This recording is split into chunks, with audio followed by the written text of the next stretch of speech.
Banjir yang melanda Banjarmasin hingga berhari-hari mengakibatkan fasilitas di SD hingga SMP banyak yang rusak.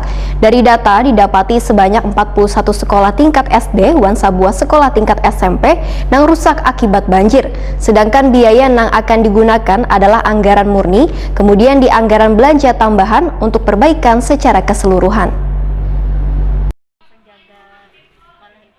Banjir yang melanda Banjarmasin hingga berhari-hari mengakibatkan fasilitas di SD hingga SMP banyak yang rusak. Dari data, didapati sebanyak 41 sekolah tingkat SD dan sebuah sekolah di tingkat SMP yang rusak akibat banjir.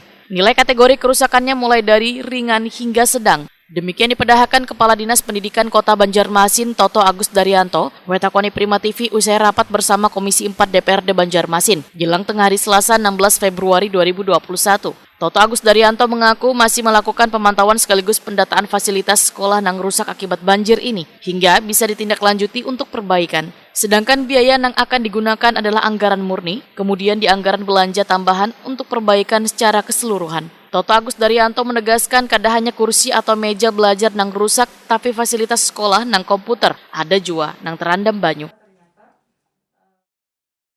Jadi ada peralatan sekolah kalau yang rusak seperti komputer terus. Oh iya, betul. Rusaknya seperti apa, Pak? Ya terendam, Mas. Karena kan dia roboh tuh, beberapa sekolah ada yang terendam, ya nanti kita minta untuk diperbaiki manual dulu, kalau nggak bisa ya kita carikan. Selain komputer apa lagi yang rusak, Pak? Buku, komputer, buku, sama tadi meubiler. Meubiler kan yang dia tidak dari kayu, itu bisa rusak mereka karena terendam ya. Untuk mengatasinya nanti seperti apa, Pak? Ya kita kan tadi catat dulu kan, nanti kan dia di ABT, kan kemudian di ABT atau di Takola, tapi nggak bisa langsung kan, karena anggaran kita kan per tahun anggarannya kita tunggu.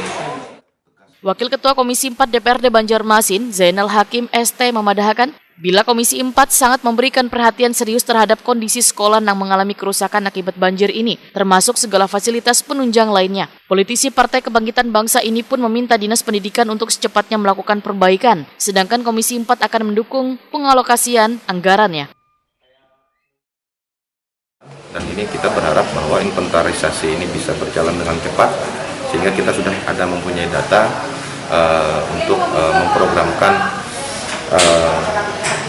perbaikan fasilitas-fasilitas pendidikan, baik itu fasilitas infrastrukturnya maupun peralatan-peralatan pendidikannya, apakah itu meja kursi, buku-buku segala macam.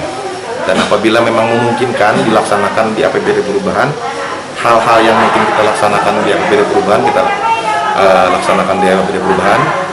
Dan memang kalau memang secara waktu tidak memungkinkan, ya tentunya nanti akan menjadi